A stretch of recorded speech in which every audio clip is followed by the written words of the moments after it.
All right. So here's the deal. Today we're going 1 Corinthians 13, and we're going to do the whole book, the whole chapter. And part of the dilemma with today is that it is perhaps one of the most well-known sections of the Bible. So we're going to jump right in, and I entitled this Love. So if you're taking notes, it's about love. And we're going to do some things today to try to clarify this thing we call love, because it sometimes gets really confused with like. It sometimes gets confused with honor. It sometimes gets confused with a lot of other positive acronyms or things.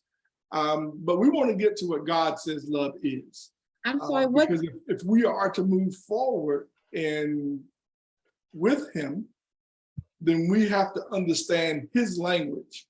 And thankfully, he's given us this Bible to allow us to better understand the way he thinks, right? And so we're going to talk today about God's concept of love, not yours and mine, because that's very different, possibly, than his, okay?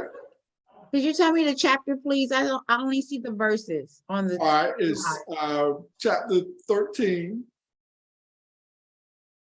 You're right, chapter 13, 1 Corinthians 13, 1 through 13. That's the love chapter. Always remember, that's the love chapter. It is. It's the love chapter. I'm gonna try. I tried to do this. It worked great when I was just. You by yourself, everything works. Yeah, it worked. All right, here we go. 1 Corinthians 13. We're gonna start with 1 through 3. Actually, yeah, we're gonna start with.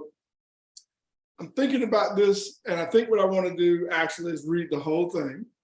So let me read the whole thing first. Let me put it in ESV. It says, if I speak in tongues of men and of angels, but have not love, I am a noisy gong or a clanging cymbal. And if I have prophetic powers and understand all mysteries and all knowledge, and if I have all faith so as to remove mountains, but have not love, I am nothing. If I give away all I have and I deliver up my body to be burned, but have not love, I gain nothing. Love is patient and kind.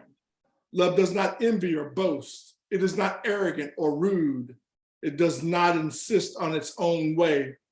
It is not irritable or resentful. It does not rejoice at wrongdoing, but rejoices with the truth. Love bears all things, believes all things, hopes all things, endures all things. Love never ends. As for prophecies, they will pass away. As for tongues, they will cease. As for knowledge, it will pass away. For we know in part, and we prophesy in part. But when the perfect one comes, the partial will pass away. When I was a child, I spoke like a child. I thought like a child. I reasoned like a child. When I became a man, I gave up childish ways. For now we see in a mirror dimly, but then face to face. Now I know in part. Then I shall know fully, even as I have been fully known. So now faith, hope, and love abide, these three. But the greatest of these is love. Everybody knows it. Everybody's had it. Everybody's touched it at some point. Everybody's had a discussion about it. And so my challenge today was to make us think about this in a particularly different way. So here we go.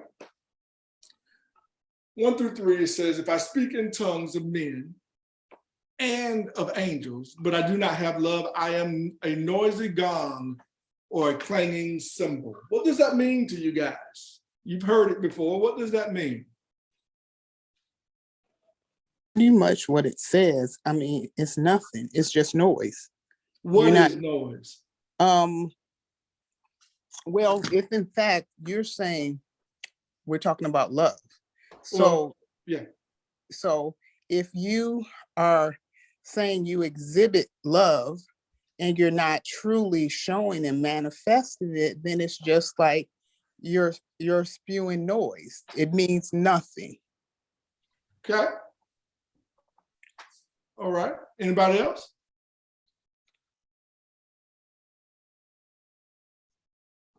So I'd like to know, in verse 1, he says, if I speak in tongues of men and of angels, what is he referring to? What is the writer saying? I speak in like the Holy Spirit or something. Let me turn my mic up. Say that again for me, Miss Watsika. Speak a tongue, men and of angels. I don't know. Nothing. I said something about the Holy Spirit, but that's not. Oh, you right on. But anybody else want to help out? So speaking in tongues of men and of angels, it would, to me, I guess, mean speaking what the Lord has given him, speaking in different languages, still unto men what the Lord has given him. That's what I was thinking. Well, it was interesting to me. You're spot on. It was interesting to me last week. There was this whole discussion, and Pastor Cheryl brought this up as well, that there's this concept of speaking in tongues, which is in some cultures has been vilified, in others it's been glorified, and yet in others it does not even exist as an acknowledgeable thing. They don't know one way or the other because they don't know what we're talking about.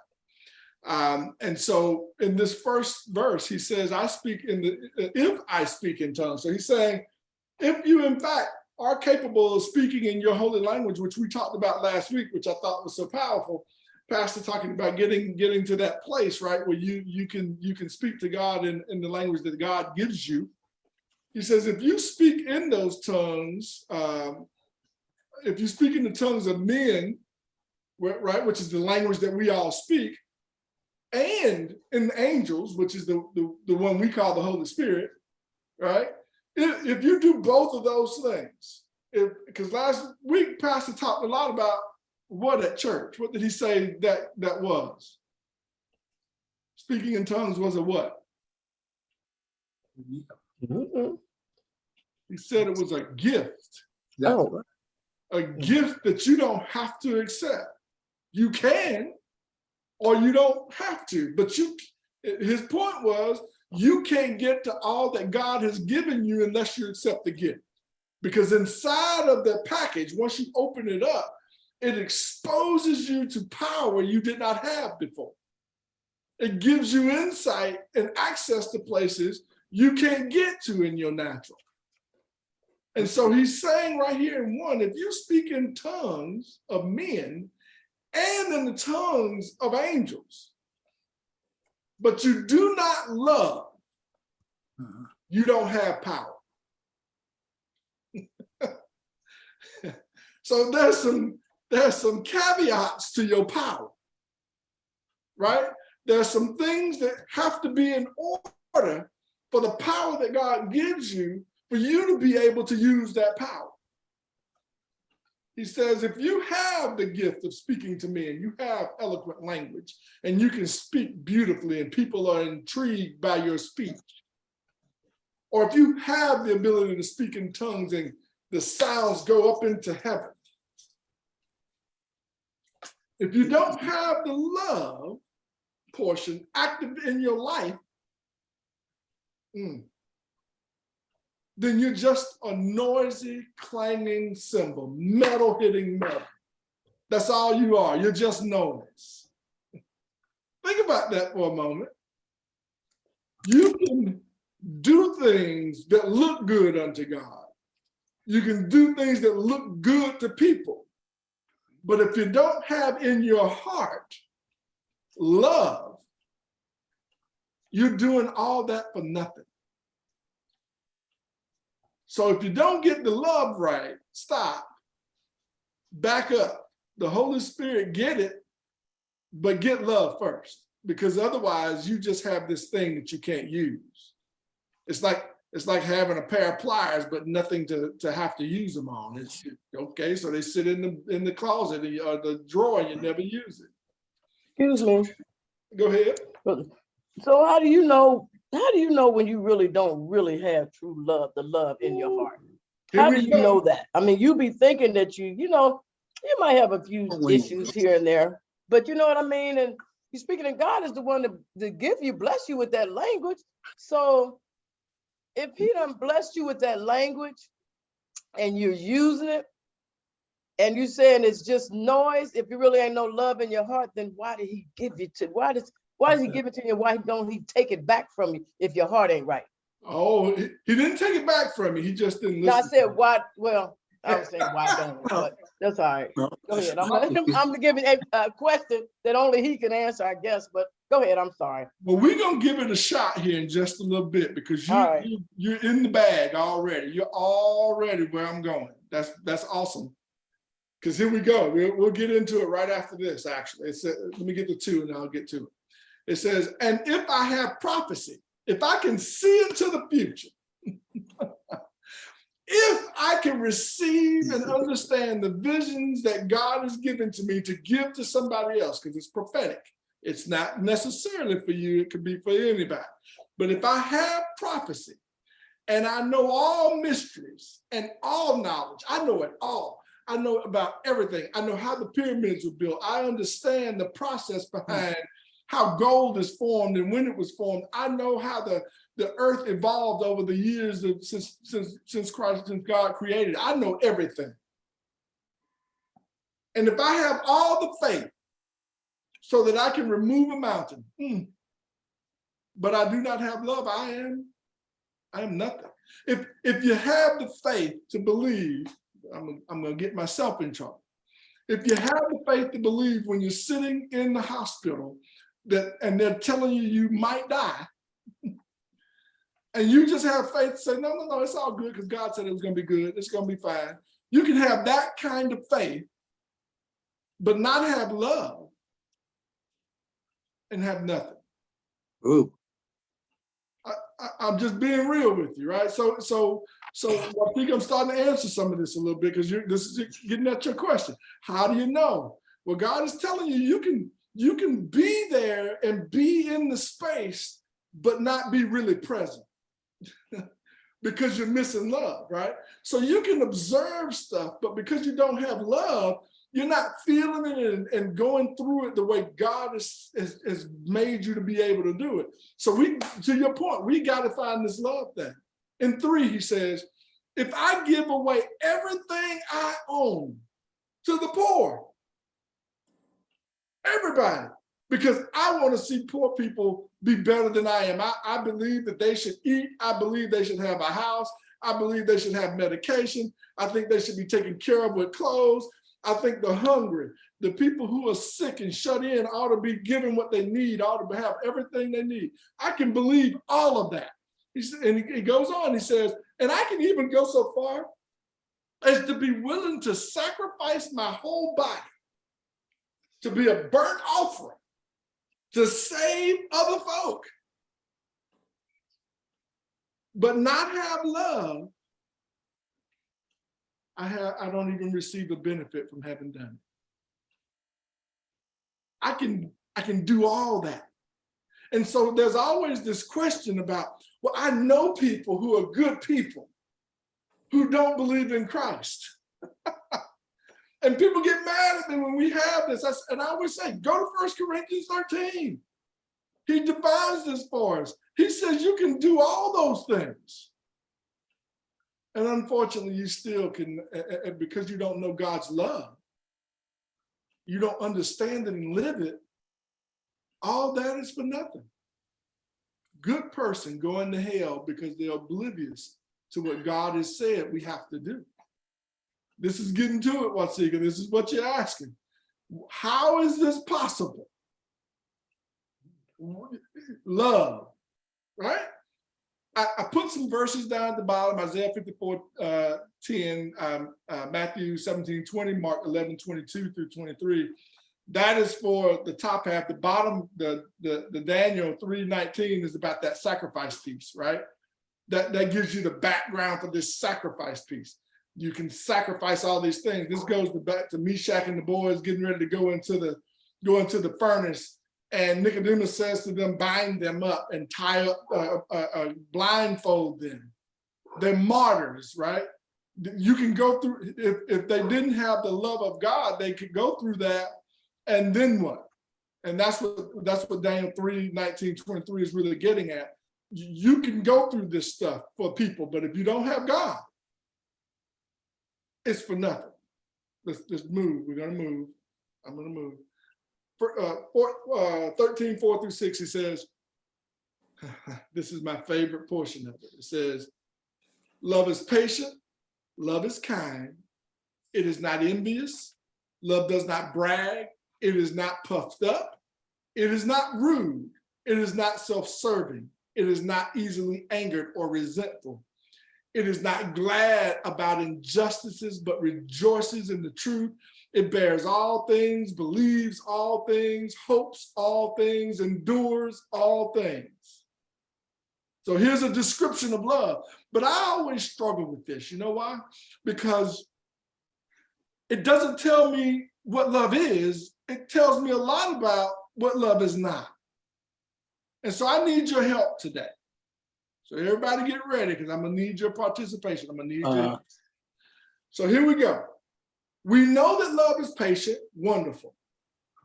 I always tell people, be careful about praying for patience, because in order for you to get patience, that means you have to be put in situations where patience is needed. I made a mistake with that some years ago, and I'm still suffering through it. So don't ask for patience if you're not prepared to be patient. Although there will be some things in your life that will come in and out that will cause you to test where is your patience. That's just a part of it. The second one says that love is kind, that it is kind, that it's generous, it gives, it looks out for the welfare, the good of. But then it starts with this new piece, and it says, it is not envious. Okay, so it's not envious.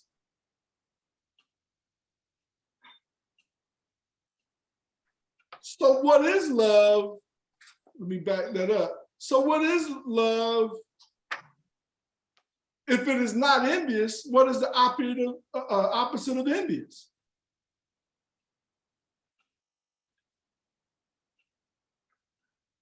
The obvious is sacrifice, isn't it? Envious, to envy. Yeah, but you said the opposite. Yeah, so what's the Yeah. opposite of it?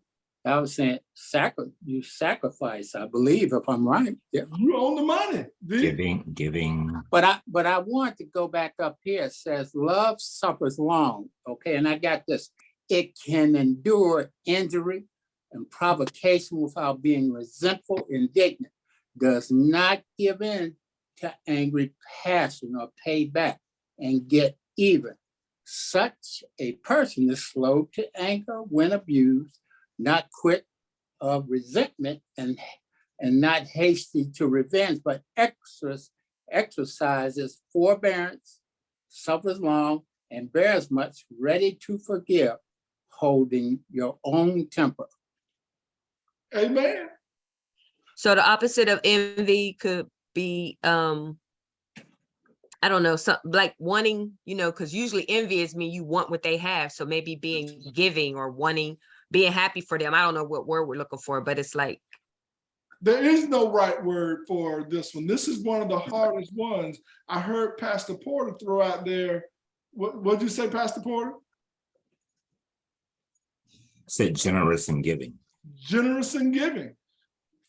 Kind, generous, all those are synonyms for what that would be on the opposite side. So love is that, okay?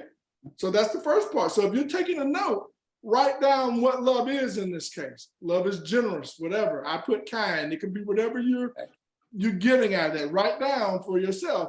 We know it is patient. We know it is kind. I made a mistake here and put kind. I meant giving as well.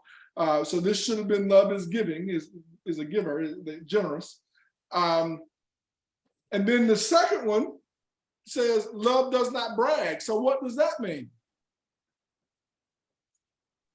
What's Making- the opposite of that? Humble. Humble. Humility. Modest, humble, right? So love is modest and humble. However you want it. That, again, what is your word in there? Because these words don't mean a lot. Each of you have one thing I will always tell you is that, you know, use words that you're comfortable with, not the ones that I stick up on this screen. Because Lord knows, who knows where my word came from. Anyway, then it says love, it is not puffed up. So what is the opposite of puffed up? Humble, Meek, humble. meek, I guess that's the same. Yeah, same thing, right? It says, so that's 3. It says love is not rude. So what's the opposite of rude?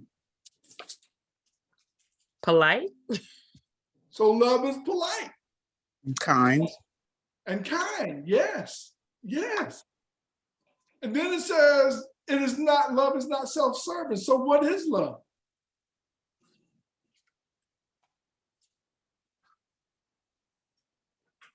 So what's the opposite? of generous. self-serving? Yeah. All the above. We're coming down this road that you talked about. How do I know, Watsika? We're just traveling the path. So if it's not self-serving, then it's generous. It does something for others. It sees itself as the person to help others. Ooh-wee. It puts others maybe first. just saying. And then it says, it is not easily angered. So what is that? What's the opposite of that? Long suffering, Or even tempered, same thing. You can control yourself. What'd you say? You can control yourself, control your emotions. Oh, look at here. Your emotions don't control you, you control them. Do you know that 95% of all murders are done in a moment of crisis? They're not premeditated. It happened because the individual could not control themselves. Woo-wee, love. So love is even tempered, or has control, or resentful.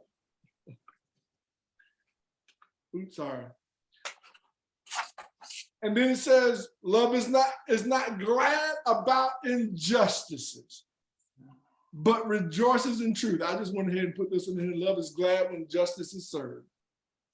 That's a hard one, ladies and gentlemen, because justice is not always kind. That's a real hard place to be. Justice is not always even. Right? Justice is a real difficult concept because it says that the situation or the thing will be just. And so you got that definition is really difficult. I could spend the rest of the day on just that word. But the Bible tells us the opposite of it is not the opposite, but that you should rejoice in justice. And then in 7 it says, it bears all things, believes all things, hopes all things, endures all things. Now, I most of these I'm like it's pretty easy for me to figure out, but there's this one that's in there that makes me nervous. So I want to hear what you think about it. It's the one that says believes all things. How do you feel about believing all things?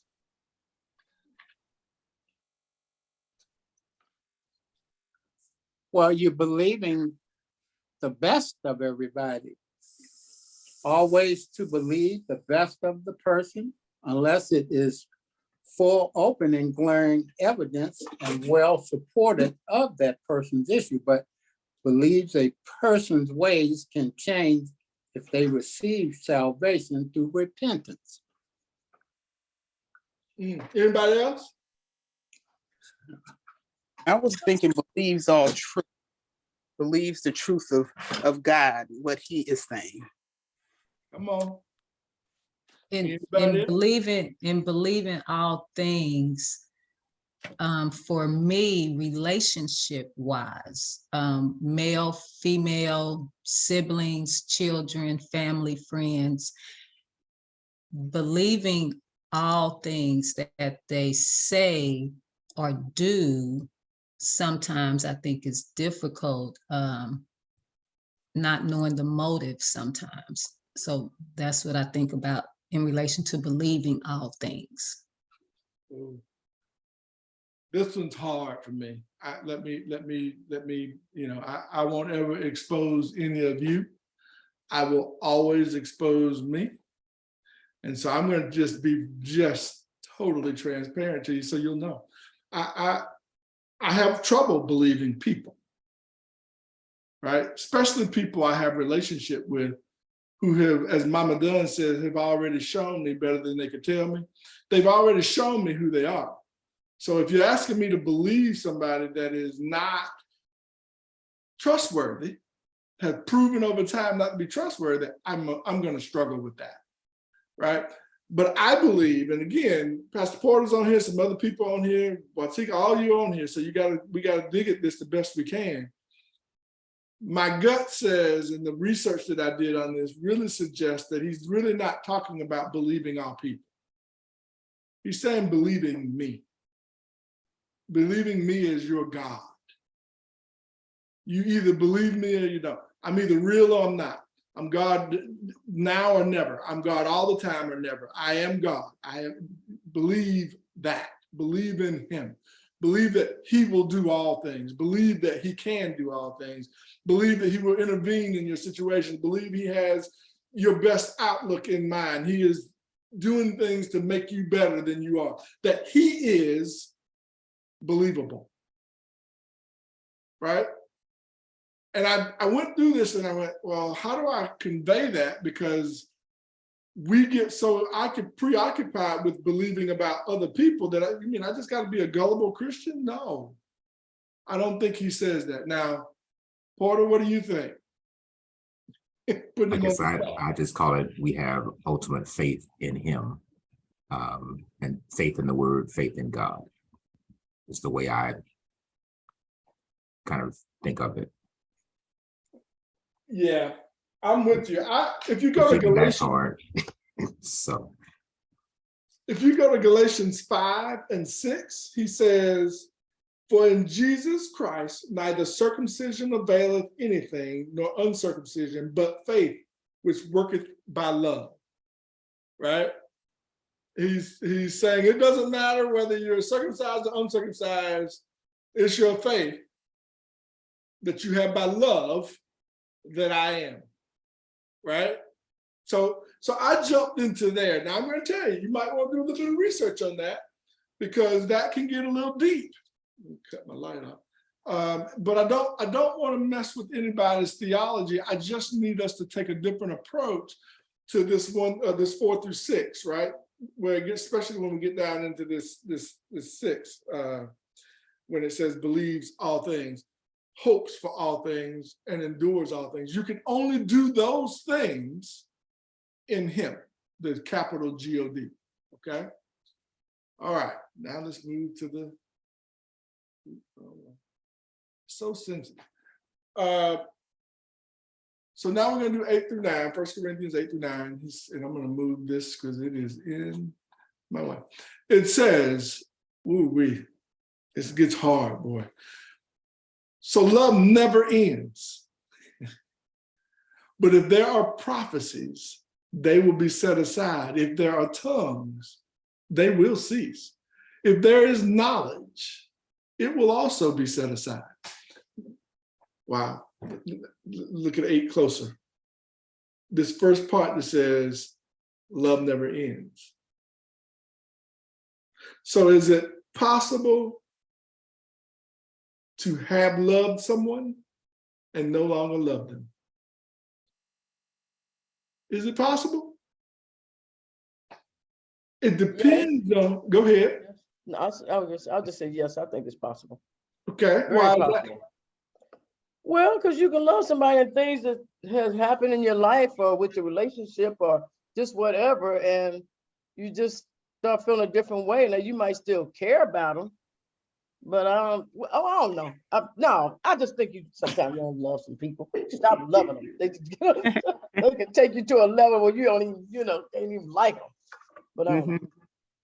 No. Yeah, I think with love for one man and woman, it's going to depend upon the type of love that we're talking about. If it's romantic love, then definitely that love can fade away.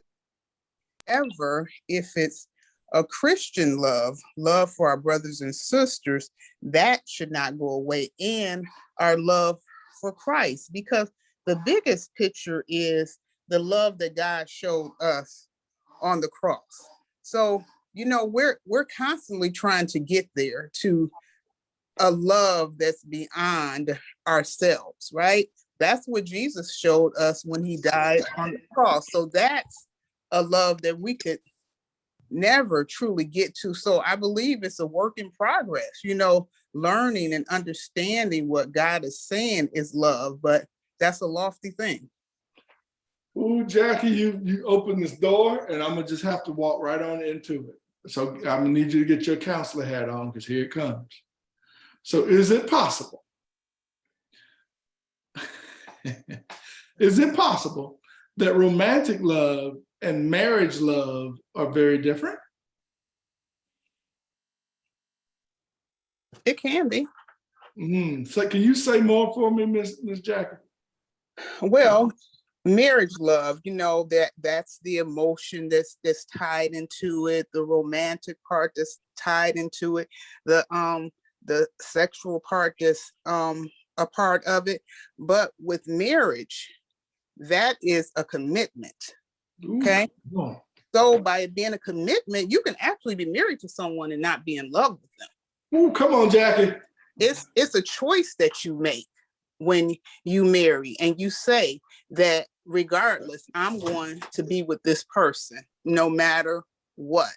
Okay. So that's simply that you're committed to that person, even though there may not be that love that's romantic and all that you usually would want in a marriage.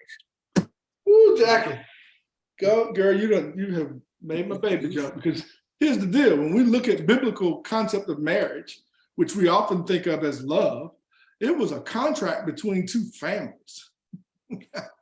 It didn't necessarily mean the two people loved each other in terms of passion, romance, etc. It meant that they made an agreement together. Their families, in fact, often made the agreement, and that the individuals then had to walk out the agreement, which was that they would be together for the rest of their lives. Now, I'm not telling you if that's right or wrong. I'm telling you that's biblical, okay? That's not James Demetrakis. That is biblical. That happened. Yes, we have changed. Yes, our culture has changed. Yes, to all that. But please understand that the covenant agreement that we made in marriage includes love, but also some other pieces. And in that love, it does not always include this other piece. That's why walking away is such a difficult task. And there are very specific rules to that, because that love is different, which I won't get into that. So the thing here, though, to Jackie's point, is that love never ends when you're talking about Christ and what he expects you to do toward him and him to do towards you. That never ends. It will never end. But here's what will end. He says, but if there are prophecies, if there are people who can tell you things, at some point, they will get set aside. If there are people who speak in tongues, at some point, it can stop. In fact, that can stop. He says will stop. They will cease. They will stop. If there is knowledge, it will also be set aside. And then this is where this is really good for me. It says, for we know in part and we prophesy in part. What is he talking about?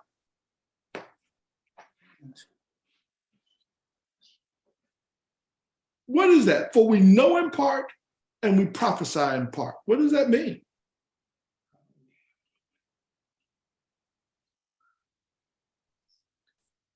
We don't know it all.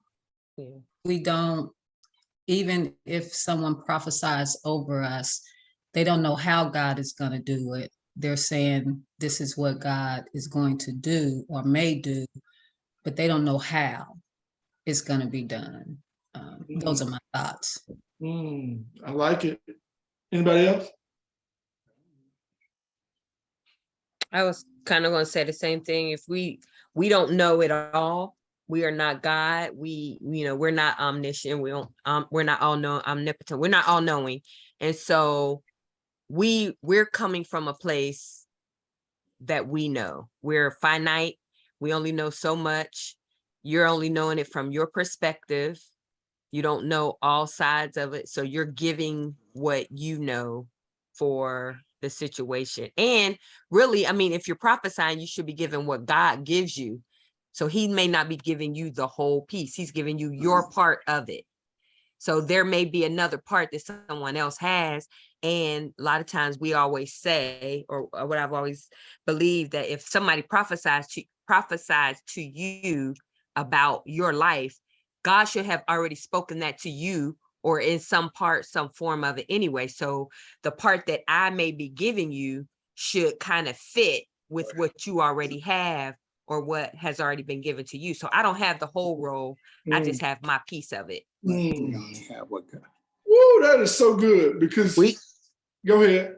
Yeah, and we only have the earthly knowledge that God gives us, and much less of heavenly things like the prophets. And that is the point. We only know part. And what I find really, really intriguing about that is a couple of things. One is I'm with you on this whole, no one should ever speak something over your life and it be brand new to you. Something's wrong if that can't be right. If that's brand new to you, if you don't get that, that's odd. Because God will always give you too. I mean, you're gonna have, that should be something that will confirm what God has already told you. It shouldn't be some totally new thing, right? But the other part of this, to your point, Deke, is you truly only have the perspectives that you've lived, right? So this experience that you've had on earth, and then this thing that God puts in your ear, which may not be a full picture. It just may be a piece of the picture.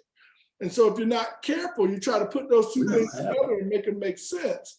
They don't necessarily make sense because God isn't using your experience. He's telling you from him what is, not necessarily what your experience is. So you got to be really careful. And the reason we know is, I'm going to make this move, I think. Oh, here we go. Here's why we know. Because he then says in 10, but when what is perfect comes, the partial will be set aside. Wow. When the perfect comes, well, what's the perfect? You can shout it out. What's the perfect? God, Holy Spirit. Yes.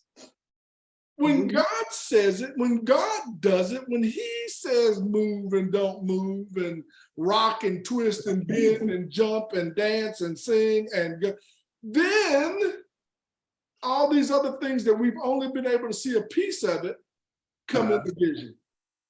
Well, we're the only way we're going to see the full breadth and length of God's love is when we reach heaven, because we don't have all that right now. It's much, much more, but we're trying to exercise ourselves to love like God's showing us. But that'll be beautiful when we see how much God's love for us when we get to heaven.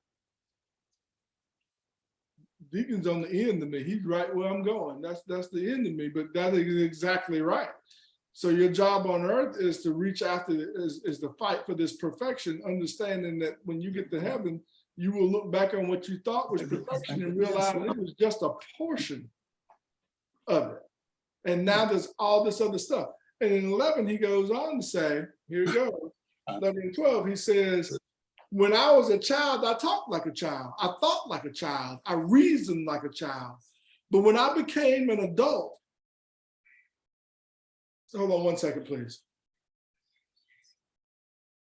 Hold on one second.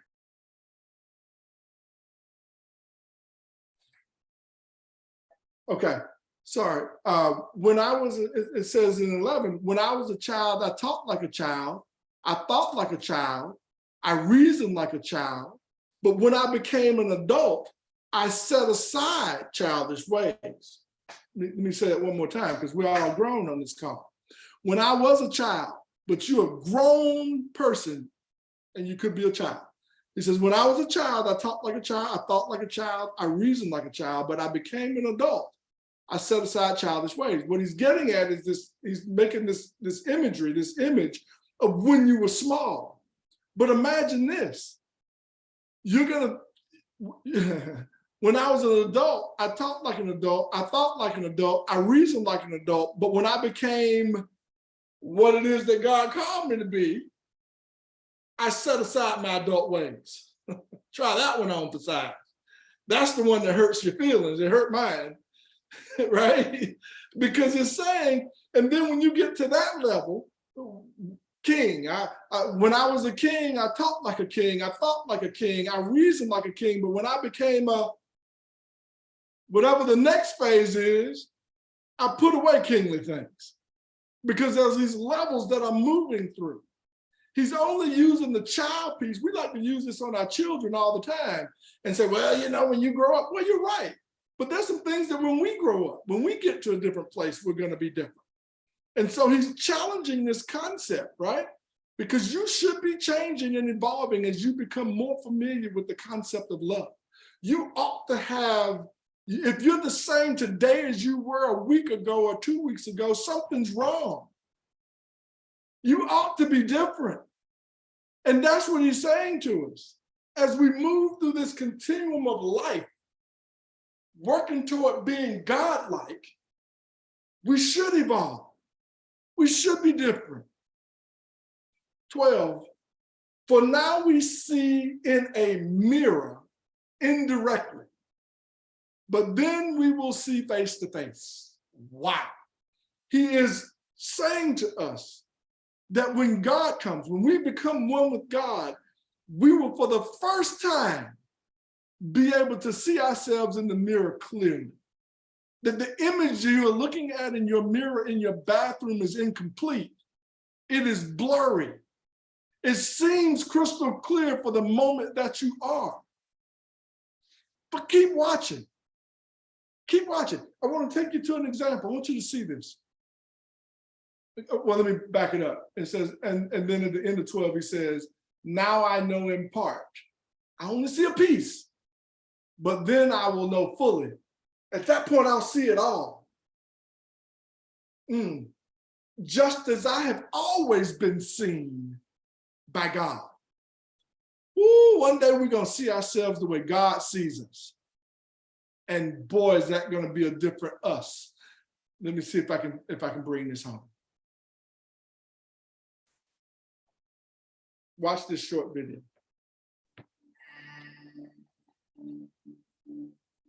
Actually, I'm gonna back it up. James, does this have sound?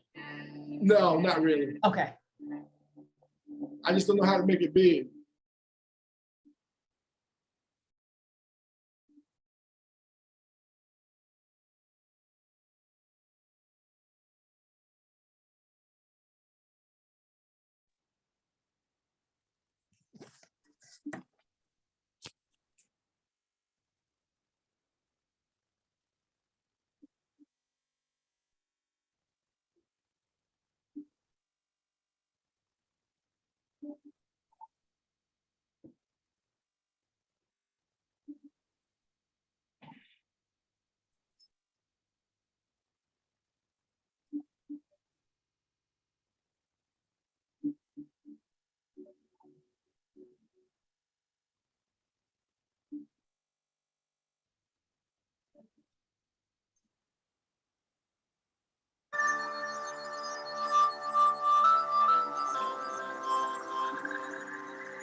What'd you think?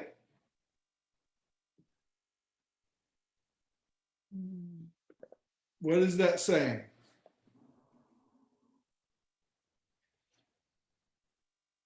Love is never ending or, wow. I think it puts it in perspective. I think it really puts it in perspective because as the further we zoomed out or the further the image zoomed out, the less important I felt in the grand scheme of things. And that's it. I want to reverse that for you for just a moment. I need you to know that God looks at you and knows you so well that he knows every hair on your head, right? That he understands every piece of who you are.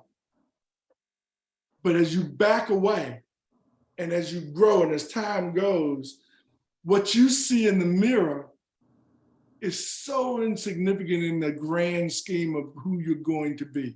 Because as you back up through life, as you move further and further away, as you do more and more, you will see that the things you did, right, were just for a moment. You became, you're new, you're different, you're in a different perspective. You see things from a different perspective because you're now not just looking in the mirror. And this concept of love isn't just the narrow scope of love that we've tried to define it by in our human words, right? Let me see if I can make it make sense. And now I got to move this again. Let me move it to this side. Because in 13, he says, and now these three remain. This is what's left after we've shaken, stirred, stomped on, twisted, pushed it all, and brought it down to the most basic elements. And now these three remain: faith, hope, and love. But the greatest of these is love. He didn't say that the others were insignificant. He did not say that. In fact, if I was using numbers, I'd say he said that love is 35%, faith is 32%, right? Or 33%, and hope is 32%. I don't know, equals 100. But it's bigger than the other two. And so when we start thinking about what God has called us to do, coming back to you, Watsika, when we come back to that and we start to understand that he has not asked us to be perfect in our love.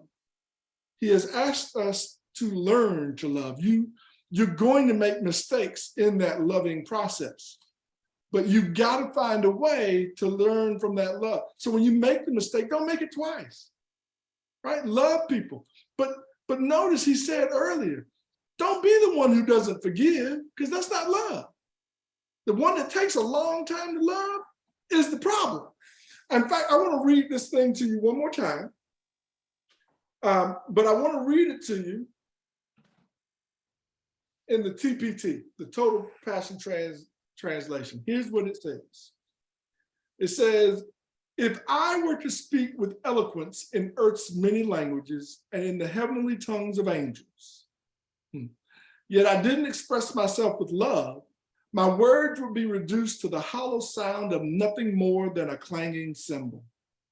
And if I were to have the gift of prophecy with a profound understanding of God's hidden secrets, and if I possessed unending supernatural knowledge, and if I had the greatest gift of faith, that I could move mountains, but have never learned to love, then I am nothing.